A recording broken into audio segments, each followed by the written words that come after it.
À toutes et à tous, bonsoir et bienvenue dans le 20h sur Espace TV. À présent, le sommaire.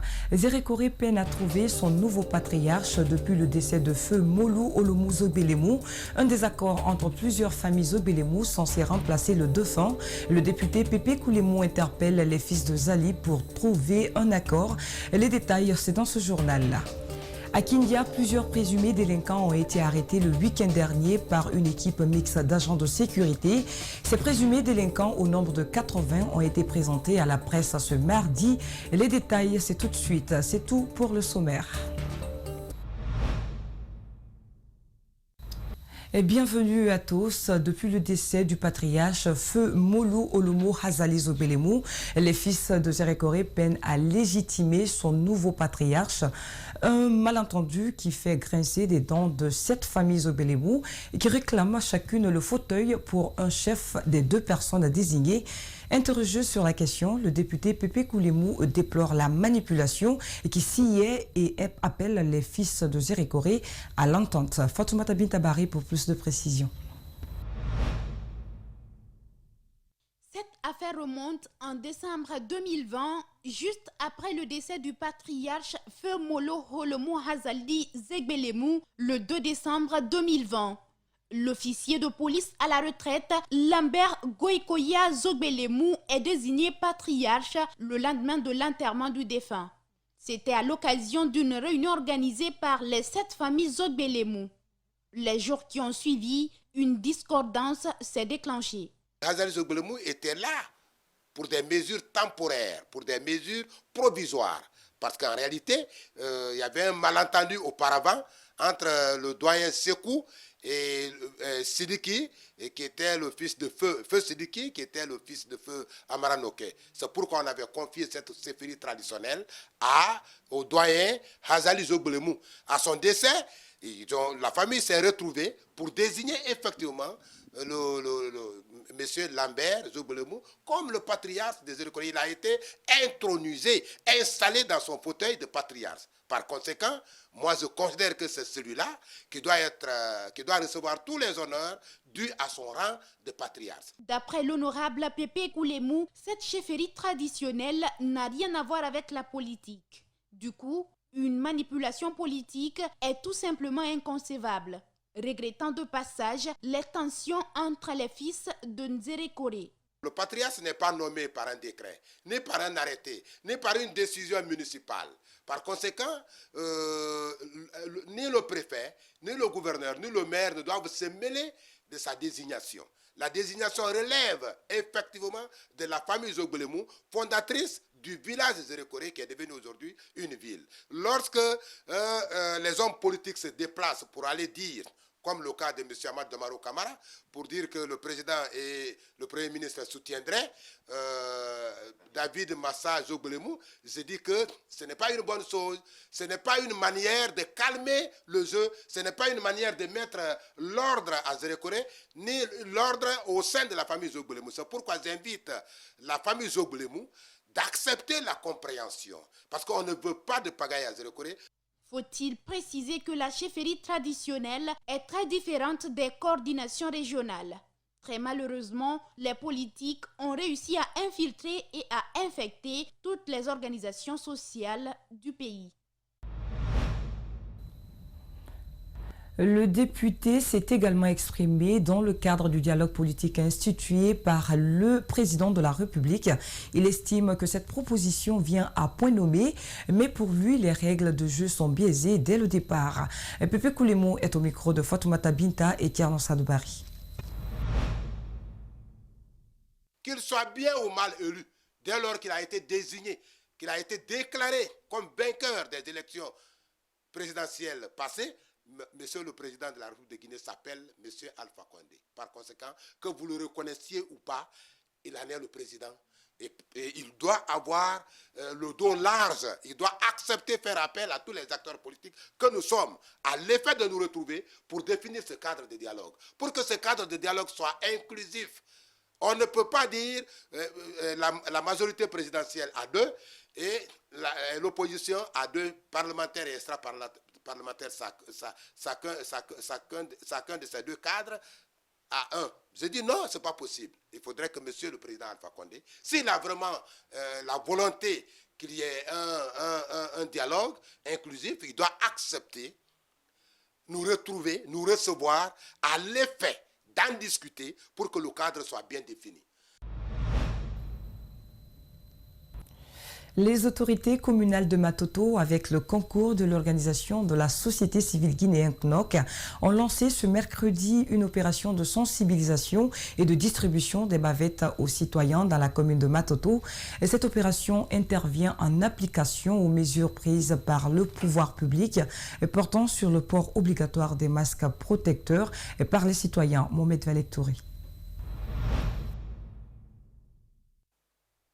L'opération de distribution de bavettes à l'intention des citoyens est une coopération de l'Agence nationale de sécurité sanitaire et la société civile, en l'occurrence le CNOX. Cette distribution a eu lieu dans des communes pour amener les citoyens à se protéger contre la Covid-19. La Covid-19 est parmi nous encore. Ça fait encore assez de morts. D'ailleurs, dans les pays en Afrique, à plus forte raison en Guinée, au jour d'aujourd'hui, nous sommes à 299 cas de mort depuis que Covid a commencé en Guinée. Donc c'est de trop. La sensibilisation est d'inviter nos parents, nos frères, nos sœurs à porter les bavettes, à respecter les mesures barrières et à se faire vacciner. Pour la circonstance, 10 brigades sanitaires seront mises en place pour les ménages et distribuer de façon gratuite des bavettes. La commune de Matoto est visée. Le premier responsable de la commune se félicite du choix porté sur sa juridiction. Je sais que la commune de Matoto est fortement affectée. C'est pourquoi quand vous avez bien voulu que nous soyons là, nous sommes rendus ici pour procéder les activités avec vous. Parce que ce que vous faites, c'est pour la commune, c'est pour les citoyens de la commune de Matoto. Et nous sommes là en tant que les mandats de ces citoyens. Nous devons avoir le souci de leur protection et tout ce qui peut être la cause de rompre cette scène de contamination dans notre commune. Mamadou Atos Kamara est revenu sur les ravages du coronavirus et le fil à retordre qu'il donne aux autorités guinéennes, l'Agence nationale en premier lieu. Nous sommes conscients combien de fois cette maladie a endeuillé nos écoles. Surtout économiquement, ce que ça fait au pays. Donc, ça doit être le souci de tout le monde, tous les citoyens, et faire en sorte que les acteurs qui se battent nuit et jour soient accompagnés. Koya, Dubreka et d'autres villes du pays sont aussi concernées par ce programme qui vise à lutter contre la Covid-19.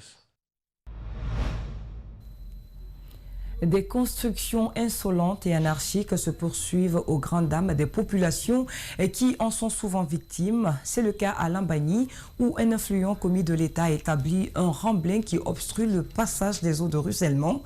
Les victimes dont les maisons ont été inondées par la faute du remblai n'osent même pas dire le nom du responsable de leur malheur. C'est un reportage de Elisabeth Kadiatou Sidibé et Mohamed Souma rendu par Mohamed Sissé. Suivez. Nous sommes à Lambaï, dans la commune de Ratoma. Ici, ce sont plusieurs maisons qui ont été inondées suite aux fortes pluies de ces derniers jours. Et pour cause, les eaux de ruissellement transportant des immondices n'ont plus de chemin pour rallier la mer. Sur le chemin, un remblai établi par un membre influent du gouvernement accuse les victimes, cause également des problèmes aux victimes. En cette saison hivernale, c'est un véritable calvaire pour le voisinage. Depuis 10 ans, ce que j'ai vécu cette année, je n'ai jamais vécu ça. L'eau n'est jamais rentrée ici. Je n'ai jamais été inondé. Ce n'est que l'année dernière, ça a commencé. Simplement, il y a un monsieur qui est plus fort que tout le monde, qui est venu faire le remblai en bas de nous, là où l'eau de rivière passe, qui a bloqué la rivière. Je vis ça. Nous vivons ça au quotidien. Quand il pleut, on ne dort pas. L'eau pénètre. Il rajoute que le service de l'habitat est bien au courant, mais peine à réagir par peur de perdre leur poste. L'endroit qui bloque l'eau appartiendrait à un membre influent du gouvernement. Je le répète, à un membre influent du gouvernement. Depuis qu'ils ont su cela, personne n'ose prendre maintenant venir dégager. Tout le monde recule. Ils sont tous venus. Habitat, inspection régionale, DATU, ils sont tous venus voir. Pourquoi on ne dégage pas? Parce que ça appartient à quelqu'un qui fait partie du gouvernement et qui doit donner l'exemple. On est choqués. Nous, on est sacrifiés alors. Avec le passage d'eau qui quitte de Wanindar à Lambaye, en passant par Kobaya, l'emplacement du remblai bloque l'eau de la rivière. Celle-ci crée des inondations dans les maisons. C'est pourquoi il lance un appel aux autorités. C'est l'eau-là qui quitte de Wanindara en amont, qui se jette à la mer, que tout le monde sait. Donc, ce circuit-là est bloqué aujourd'hui. Il faut que les autorités se lèvent, venir faire le constat du pont de Kobaya, entre Kobaya et Lambaye, jusqu'à la mer. Il faut qu'ils viennent voir ce qui se passe là, comme ils ont fait pour Demundula. Les gens n'ont aucun problème aujourd'hui. Pourquoi on nous abandonne, nous? Nous ne sommes pas des Guinéens, nous sommes des citoyens. Certains voisins de Mohamed Touré qui ont aussi été victimes ont refusé d'intervenir pour préserver leur poste dans l'administration. En off, une autre victime, bien qu'à la retraite mais occupant toujours son poste, se résigne et préfère se taire sur sa souffrance. Les accidents vasculaires cérébraux font de plus en plus de victimes en Guinée. Et jusque-là, selon les spécialistes, les mécanismes de prise en charge de cette pathologie peinent encore à être effectifs. Le manque de ressources humaines et aussi d'équipements font également obstacle à ces neurologues dans la prise en charge des patients. C'est un reportage signé El Hadj Mamadou Sadio Baldé et Alseni Kamara. Classés par l'OMS comme étant la deuxième cause de mortalité dans le monde, les accidents vasculaires cérébraux se multiplient de plus en plus en Guinée. Au CHU d'Ignasdine, les malades sont accueillis par ce neurologue dans des conditions difficiles. Parfois même, certains sont hospitalisés dans les salles de soins intensifs. Le retard accusé avant leur arrivée à l'hôpital et le manque de moyens pour certains patients rendent la tâche difficile pour eux. Malgré les efforts fournis par l'État, admet ce neurologue, la prise en charge de cette pathologie cause toujours problème. Parce que la vérité, c'est que le personnel médical est dépassionné aujourd'hui. Les gens viennent malgré eux à l'hôpital. Vous avez un service comme le mien de 30 malades, où il y a 3 infirmières, mais elles ne peuvent pas faire ce travail-là. Vous avez un kinésithérapeute. Comment un kiné peut rééduquer 30 malades? Donc il y a des choses qui ne sont pas des critiques contre le système du tout, il faut que ce soit bien compris. C'est pour améliorer la prise en charge des gens, parce que les gens meurent. Confronté à un manque d'équipement et de ressources humaines, professeur Cissé plaide pour une prise en compte de cette pathologie qui fait des victimes à travers le pays. Il faut que l'AVC entre dans l'agenda politique. Il faut qu'ensemble on s'asseye pour faire un diagnostic des problèmes du système au niveau du personnel, au niveau des populations, au niveau de tout le monde, pour définir une politique nationale de prise en charge des accidents vasculaires cérébraux. Actuellement en situation de spécialisation en neurologie, Mamadou Hadi Gallo pense qu'au-delà des moyens financiers qui doivent être mis en place, un accompagnement et un encouragement doivent être accordés aux personnes qui souhaitent faire carrière dans ce domaine. Nous assister surtout par rapport à notre spécialité parce qu'il y a beaucoup d'entre nous ici qui ont même du mal à subvenir aux frais de scolarité pour la spécialité. Donc ça, si on arrivait à nous faire cela, ça allait beaucoup nous aider. Il faut voir comment renforcer la formation pour octroyer des bourses de doctorat. Parce qu'après la spécialité, si ce n'est pas les personnes comme les professeurs comme ça qui nous obligent des fois à faire certaines recherches, vraiment ce n'est pas du tout facile. Si le neurologue Emmanuel Sagui affirme dans son article publié entre 2008 et 2009 sur les AVC que l'Afrique subsaharienne sera confrontée dans les prochaines décennies à une épidémie d'accidents vasculaires cérébraux, il va sans dire que les moyens de prévention doivent être mis en place à temps pour éviter des pertes en vies humaines. On vous le disait plus haut, à Kindia, l'arrestation de plusieurs présumés délinquants arrêtés le week-end dernier par une équipe mixte d'agents de sécurité composée de militaires, de policiers, de douaniers et d'éco-gardes. La démarche est du procureur de Kindia, Amadou Diallo, qui vise traquer les malfrats. Ces présumés délinquants au nombre de 80 ont été présentés à la presse ce mardi et dans la cour du tribunal de première instance de Kindia en présence de plusieurs autorités militaires. Un reportage Aboubakar Silla. Ces présumés délinquants ont été interpellés à travers la ville lors d'une opération de ratissage initiée par le procureur de la République près du tribunal de première instance de Kindia. Ils sont poursuivis pour détention illégale d'armes à feu et la consommation des produits prohibés, notamment du chanvre indien. Ces présumés délinquants ont été présentés ce mardi à la presse dans la cour du TPI de Kindia en présence de plusieurs autorités militaires. Je vais lancer un appel à la jeunesse guinéenne en général et à la jeunesse de la Basse-Côte en particulier. Je sais qu'ils sont conscients de leur responsabilité historique, celle d'assurer la relève de ce pays. Mais on ne peut pas prétendre assurer la relève dans les vices, permanemment dans les bouteilles d'alcool, dans les stupéfiants. Au total, plus de 80 présumés délinquants ont été arrêtés par une équipe mixte d'agents de sécurité composée de militaires, de gendarmes, de policiers, de douane et d'éco-gardes. À la question de savoir comment cette opération de ratissage s'est déroulée, le procureur de Kindia répond. Au cours des opérations de ratissage, il s'est agi de recenser d'abord des sanctuaires, des sites qui abritent des délinquants consommant l'alcool, les bières, les mauvais liqueurs, du chanvre indien et même des comprimés tels que le tramadol, le bleu-blé et du Valium.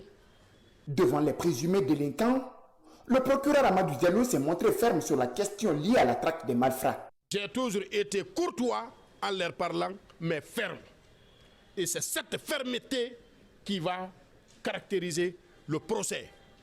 C'est clair, les peines seront lourdes et j'en appelle à l'esprit patriotique des magistrats du siège de Kindia. Il faut que les peines soient des peines dissuasives, exemplaires. Selon Amadou Diallo, aujourd'hui à Kindia, les paisibles citoyens ne vivent pas de la quiétude sociale, car partout, ils sont terrorisés par les délinquants qui y règnent à maître et seigneur absolu. On vous attaque. Ils ont voulu créer une autorité parallèle à Kindia. Comme si les autorités de Kindia avaient démissionné face à leurs responsabilités que l'État leur a confiées. Mais c'est mal connaître une autorité publique. Au-delà de cette prouesse, les initiateurs de ces opérations de ratissage, notamment le procureur, promettent de continuer la bataille afin d'instaurer la quiétude sociale dans la cité. Restons toujours à Kindia pour parler cette fois-ci de la restauration du couvert végétal qui se poursuit de la plus belle des manières. Ce mardi, les autorités communales, à travers le projet de déploiement de politique publique de l'eau potable à Kindia dans plusieurs communes guinéennes, ont procédé au reboisement au cours d'eau de Koukou. La cérémonie a été présidée par le secrétaire général chargé des collectivités décentralisées de Kindia. Reportage Aboubakar Silla. Conscientes du danger que représente la déforestation qui occasionne le changement climatique, les autorités communales de Kindia, à travers le projet de déploiement de politique publique de l'eau potable à Kindia et dans plusieurs communes guinéennes, ont procédé ce mardi à la tête de source de Koukou à une activité de reboisement pour instaurer le couvert végétal. Une activité de reboisement qui a connu la participation de plusieurs autorités locales. Dégradation de l'environnement, le déboisement à tout point de vue de l'atmosphère de notre pays. Ça, c'est dans toutes les préfectures. Ce projet qui a pour objectif de contribuer à l'appropriation par les communes guinéennes de leurs compétences transférées en matière d'accès à l'eau potable, qui est une initiative des autorités communales de Kindia, est cofinancé par Nantes Métropole, le ministère français de l'Europe et des Affaires étrangères. Dans la mise en œuvre de ce projet, il y a plusieurs actions qui sont planifiées.